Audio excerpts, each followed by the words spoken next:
You know, you never know when exactly this is going to be going, but we're here now. Kim Thomas at Manning United Methodist Church here in Manning with another installment of Stations of the Cross. But I do have an announcement, and I need to back off of what I had requested and thought about yesterday. After further research and delving into communion specifically, we're not able to have a virtual communion. Communion as designed by our Lord around his disciples at the table is a personal, one-on-one relation with the person that you're serving at the table, as we need to have in our church. That's why when we come back to fellowship and worship together, we will be able to celebrate communion as a church body. But tomorrow, Thursday night, we will continue to have a brief Maundy Thursday service starting at 6:30, at which time we will remember as Christ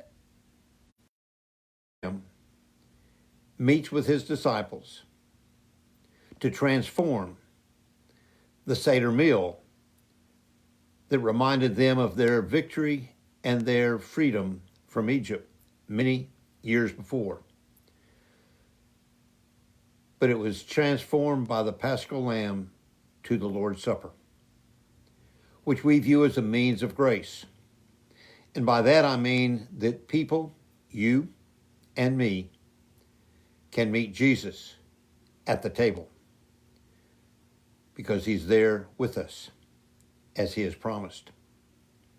But you keep in mind that we will celebrate on Maundy Thursday once again with a remembrance that God is present with us and that God is in your heart and in mine, and allow us to look forward to the opportunity for us celebrating communion together when we can. Today will be our next installment. I covered 2 yesterday, so today will be Station 4. Jesus speaks to the woman, or actually to the women, plural. Luke, the 23rd chapter, the 27th to the 31st verse. And I'll begin with the 27th verse. A large number of people followed him, including women who mourned and wailed for him. Jesus turned and said to them, "Daughters of Jerusalem, do not weep for me. Weep for yourselves and for your children. For the time will come when you will say, 'Blessed are the childless women, the wombs that never bore, and the nursed.' Then they will say to the mountains, 'Fall on us,' and to the hills, 'Cover us.' For if people do these things when the tree is green, what will happen when it is dry?" As we continue